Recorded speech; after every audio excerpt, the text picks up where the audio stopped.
nearly 30 years since the Jackson 5 hit the music scene. Yet only recently were some of the Jacksons' first recordings uncovered, and those early songs will soon be released as an album. But we've got the first TV sample for you now. Cindy Hahn with our story.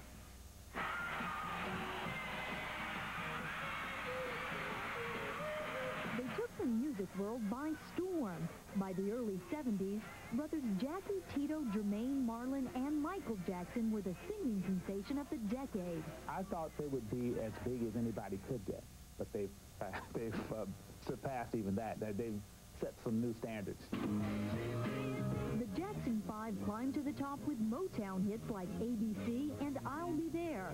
But before the Jacksons hit it big with Motown, there was Steeltown in Indiana.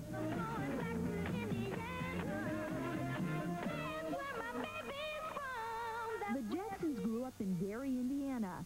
In 1967, the Fabulous Five recorded their first ever commercial album with a local label, Steeltown.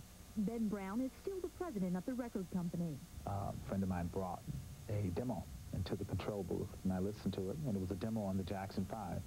After noticing Michael's range, voice quality, diction, clarity, etc., I knew we had found the hit.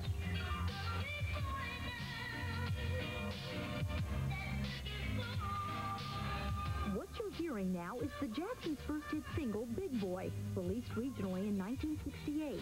The album, though, never made it to record store shelves until now, nearly 30 years after it was recorded. It's kind of incredible how big this act has gotten.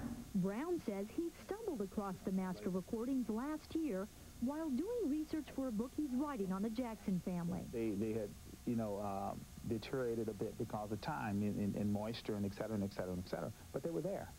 And at that point, I decided that I want to share with the world what I experienced, what I heard in 1967. And for the first time on TV, listen to a sample of the Jacksons' lost music.